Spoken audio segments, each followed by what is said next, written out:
Today is the 14th Sunday of the year. Our Gospel text is Matthew, chapter 11, verses 25 through 30. We catch Jesus in a moment of reverie. It stands out in Matthew's Gospel. There is no other text quite like it. We, as it were, eavesdrop on Jesus as he prays to the Father, and then he turns to the disciples, to you and me, and in the same mood of intimacy, invites us more deeply into a relationship with him.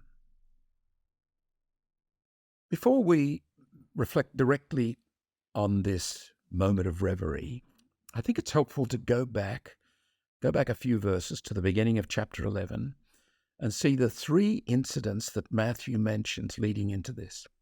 First of all, he talks of the disciples of John the Baptist coming to Jesus and asking, "Who are you? Are you the one? Are we to wait for someone else?" Now, there's evidence that the issue of identity is at play not only here, but it will come right to the fore in chapter 16 of Matthew's Gospel when Jesus turns to the disciples and says, "Who do they say the Son of Man is?" And then, "Who do you say I am?" Now, we can say that this Matthew is making the point that he is the Son of God. But I think it's also fair to assume that this carpenter from Nazareth has an internal struggle here. And the questions of John the Baptist's disciples provoke that struggle. The second point that Matthew makes is that Jesus turns to his contemporaries and finds no support, no encouragement, no affirmation in his internal struggles, in his journey.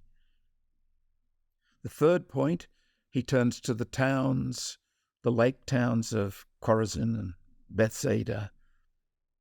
No encouragement there either. No affirmation, no support. Not surprisingly, there is a touch, therefore, of melancholy in Jesus' prayer. "I thank you, Father, Lord of heaven and earth, because you have revealed these things to little ones, and that was your gracious will."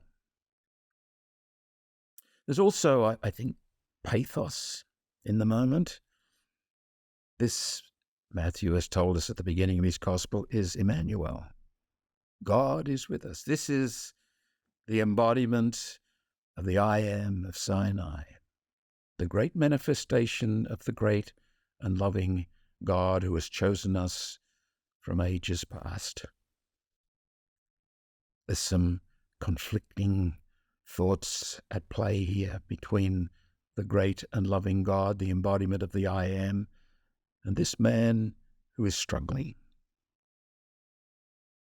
Which raises the question, two questions actually. The first one, the deepest one, is what sort of a God is being revealed here? And a supporting question, a prior question if you like, what sort of a human being is being portrayed here, is manifest? There's a rawness in this moment, a vulnerability as Jesus deals with the questions of his life. There's a commitment against the odds, against the threats that are there, to move on without support, without affirmation, without encouragement.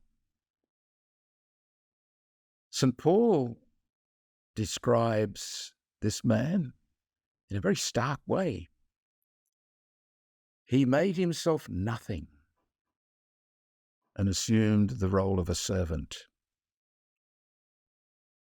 The man who reveals the God, our God. When we proclaim the Creed together every Sunday, and we begin by saying, "I believe in God," what do we mean?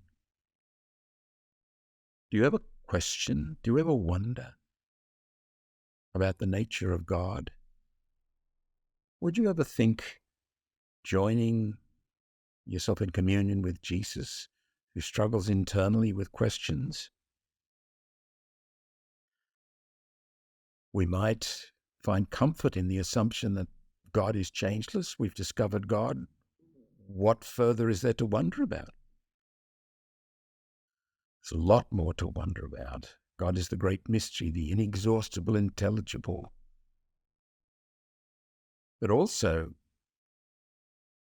God might be changeless, but we're not. We're on a journey.